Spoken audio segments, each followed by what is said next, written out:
I have to tell people 5G is a killer. I'm Mark Steele.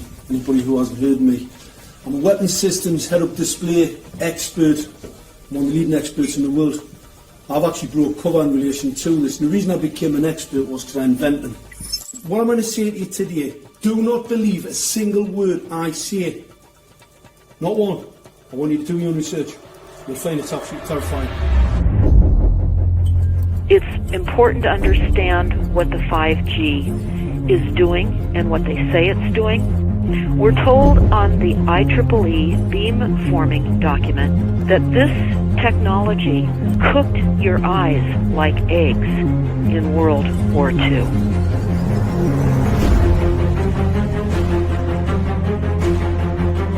And you all need to understand these are military weapons. These are assault frequencies. If you garner nothing more than that, that's what you need to know. It's microwave radiation warfare, is what this is.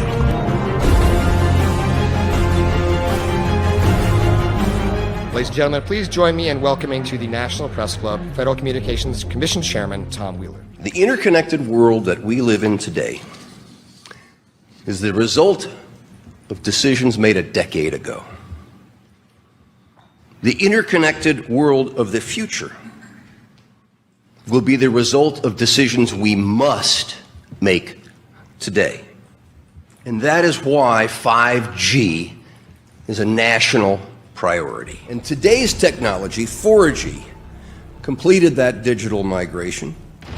But if anyone tells you that they know the details of what 5G is going to become, run the other way.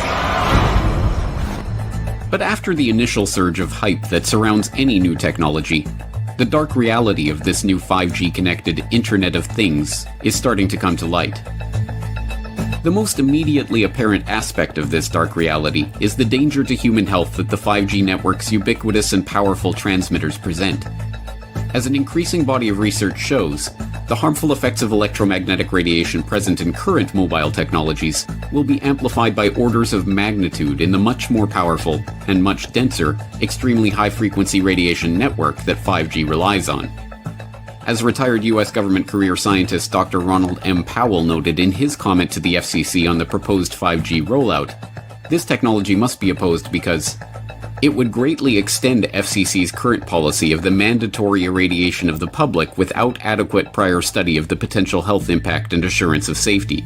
It would irradiate everyone, including the most vulnerable to harm from radio frequency radiation: pregnant women, unborn children, young children, teenagers, men of reproductive age, the elderly, the disabled, and the chronically ill. But another, even more neglected aspect of the 5G dark reality is that in a world where all objects are wired and constantly communicating data to one another through a 5G network, an Internet of Things, in other words, privacy and security would be next to impossible. Even the mainstream is now admitting that the unprecedented amounts of data flowing through the 5G network, from appliance usage to personal communications to transaction information, is a treasure trove that, if it were to fall into the wrong hands, would be a formidable weapon. But by that point, it will already be too late. The fifth generation of wireless technology, or 5G as it's being rolled out worldwide without safety testing. Let me say that again, without safety testing. And how we've got scientists and doctors and environmental organizers saying, stop this. Because in terms of the effects of wireless radiation, the science is in. Wireless radiation can lead to cancerous heart tumors, brain tumors, DNA damage. Wireless radiation is linked to infertility, to autism, Alzheimer's, and more. And guess what? All the effects that I just listed, those are some of the effects that are known according to the technology that's being seen today. Than the things that we already have, which are very substantial threats to our health. We're not just talking about the intensity. We're talking about the frequency and the very high level of pulsations. There's a huge literature which shows that pulsed EMFs that pulse up and down very rapidly, are in most cases much more biologically active than our non-pulsed EMFs. Every single wireless communication device communicates via pulsations, but the industry completely ignores this issue. The problem with 5G is that they're planning to put out tens of millions of these antennae all over the place without doing one single biological safety test. Are you implying possibly that we, the consumers, are the guinea pigs since they haven't really done tests to see the effects in a smaller setting? I mean, that's not an implication, it's a statement. We are, yes. Faster, better, more reliable internet. That's the promise of 5G technology, but there is also the peril. Health hazards are unknown and unstudied. And that is a sign of neglect and disregard on the part of the Federal Communications Commission that seems unacceptable. 5G, as you well know, also uses higher frequency waves that don't travel as far and will rely on a network of hundreds of thousands, potentially millions of small cell sites. And the question then is, are there any health implications, any public safety implications to those additional sites that are likely to be located close to homes, schools, workplaces, and closer to the ground? Correct? Correct, Senator. Yes. So my question for you, particularly Mr. Gillen and Mr. Berry, how much money has the industry committed to supporting additional independent research? I stress independent research. Thank you, Senator. I think, thank you for your focus on the issue. Safety is paramount, and as you alluded to, we rely on the expert agencies, we rely on the findings of the FDA and others as to the requirements to keep all of us safe. There are no industry-backed studies, to my knowledge right now. Happy to visit with you as to what opportunities you think there needs to be more studies, and we're always for more science. We also rely on what the scientists tell us. So essentially, the answer to my question, how much money? Zero. I can certainly follow up with you, Senator. To my knowledge, there's no active studies being backed by industry today. Anybody else know of industry commitments to back research, fund it, support it, to ascertain scientifically the health effect?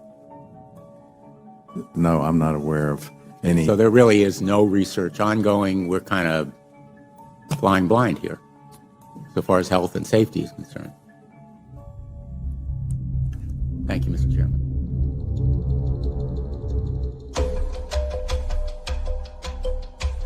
The FCC is a capture agency. They probably conducted what I believe to be the biggest fraud on the public ever conducted. This is especially true today with 5G, where there are serious safety concerns and potentially misleading information coming from the FCC. For example, the previous chairman of the FCC is Tom Wheeler. He was the head of the Wireless Lobby Association for 14 years. Now remember, Obama told us there would be no lobbyists in his administration, so he took the biggest lobby and put him as a head of the FCC. And that's damn important.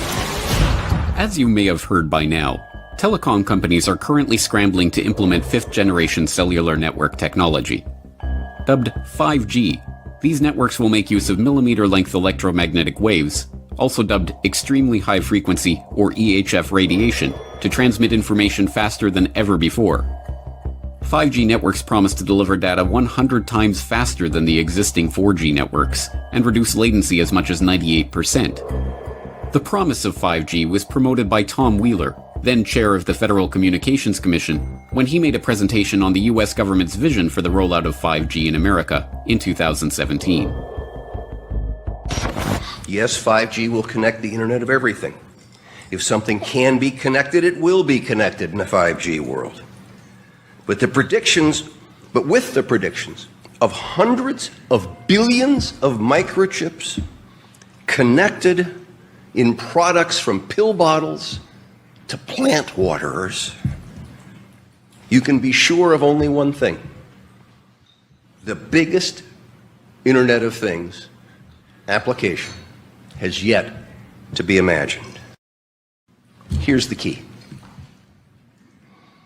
The interconnected world that we live in today is the result of decisions made a decade ago. The interconnected world of the future will be the result of decisions we must make today. And that is why 5G is a national priority. 5G, first and foremost, is densification. So it's significantly more transmitters in close proximity to a human, and it is also a sophisticated, illegal, unlawful transmitter. What I mean by that is it is a high gain dielectric lens antenna, and what that allows 5G transmitters to do is to 3D map its environment in your home.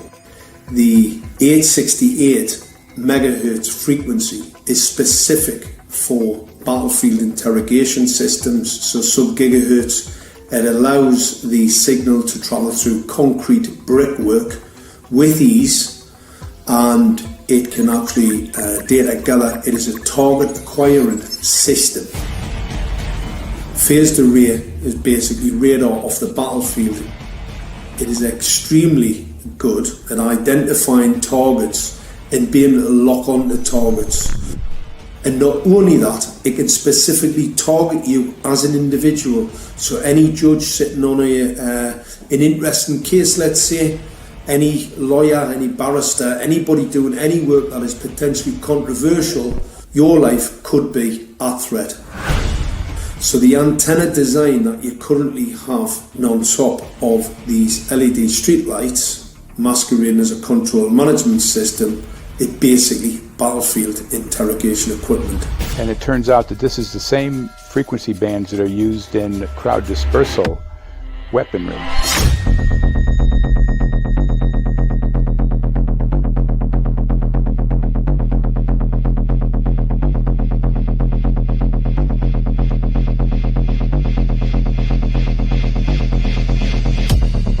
I specialised in microwave warfare. Radar, obviously, which uses microwave, but they don't just teach you radar, they teach you all about microwaves and other uses. So I understood about microwave warfare and how it can damage people, how it can harm people. Microwaves then were used as weapons, as they are today. It is a perfect stealth weapon. And when governments don't like a group of people, for instance, the ladies who protest at Greenham Common in England about the American missile base they camped, they were microwaved. We microwaved Catholics in Northern Ireland to make them sick. It goes on all over the world. And it's a weapon that you don't know you're being targeted because the dose is very, very low, which is actually more dangerous than a high dose. It's very, very low, and it may take a year or two, but you can cause neurological damage and cancers with low-level microwaves, and you can make all your opponents sick. It's a perfect weapon for a government. Electromagnetic fields, even of weak quality, have an effect upon our microbiome, which is really essential to our whole being. This is going to eviscerate microbial DNA inside human beings, which is our effective operating system, number one. So it may not impact human DNA in laboratory experiments right now, and they're saying it doesn't impact human DNA. But given that human DNA is less than 1% of the cellular DNA in the human body, the rest of the cellular DNA is microbial, and we know that this will eviscerate microbial DNA. So we're talking about a takedown of the operating system of human beings. Exactly, I couldn't have put it better myself. So the connection between chemtrails and 5G. It's all interconnected. The metallized particulates, that would allow the 5G phased array, so basically the radar, it would allow it to be able to identify you, so it can watch you, it can identify you in your own home 24 hours a day, 7 days a week. For the last X amount of years, we've been through chemtrailing, and that is now the cat is out of the box. We've had these nanoparticulates raining down on humanity for years now, impregnating our bodies, by best accounts staying inside our bodies. Those nanoparticulates, what you're saying, are building up a kind of a phosphorescence glow capability so that we can be flagged up in our homes, behind concrete and steel, inside bunkers, in the basement, doesn't matter where you are. The 5G will be able to now triangulate, map, and read you because you, as a living being, are impregnated with these nanoparticulates, which are acting as a kind of transmission and reception technology. Absolutely, exactly. One interesting case, John Patterson. He was a telecommunications engineer in Sydney, Australia. Very brilliant man. For 20 years, John tested Telstra digital systems. Over the time, he realised the dangers of electromagnetic radiation. It disrupts the bioelectric system of your body, which is really your brain, your nervous system, how your muscles talk. And he tried warning of these effects through different agencies, through his company. Got all the test gear out and measured it and drew up a report, and I was immediately removed from service. 5G is almost certainly the end game. It is an extinction event brought into our homes, into our classrooms, onto the high street, into the very cells and DNA in our human bodies. When the 5G signature goes live, it will tap into a multitude of satellites which are in geosat orbit around the surface of the Earth. Millions of surface antennas will pick up that signaling and will then scatter the signaling into hundreds and hundreds of millions of different micro antenna systems set up on street lamps and even in your home, which you're not aware of incidentally. The LED light bulbs in your home invariably contain the micro or nanotech lens flare capacitors which will receive the 5G signaling, and it will proliferate the 5G signaling everywhere by exploding the signal into billions of photons which will target everything all at the same time. This is stealth technology. This is invisible science. But what it means in simple terms is that you will be flagged up, visible, trackable inside your own home. Anywhere you move on the surface of the Earth, they will have a lock and load tracking capability over you. You will be visible to invisible masters, each one of us, all the time. Today, our governments and the corporate sector have managed somehow to infiltrate the mainframe of our civilization and are pushing through a $20 trillion infrastructural rollout of something which is arguably the greatest threat to humankind without any, and I mean without any, health science running behind it. There have been no tests. Shame on each one of us who now fail to get up out of our homes, walk out of our front doors, and challenge every so-called authority who dares to violate our bodies, our homes, and our future generations. 5G is a killer.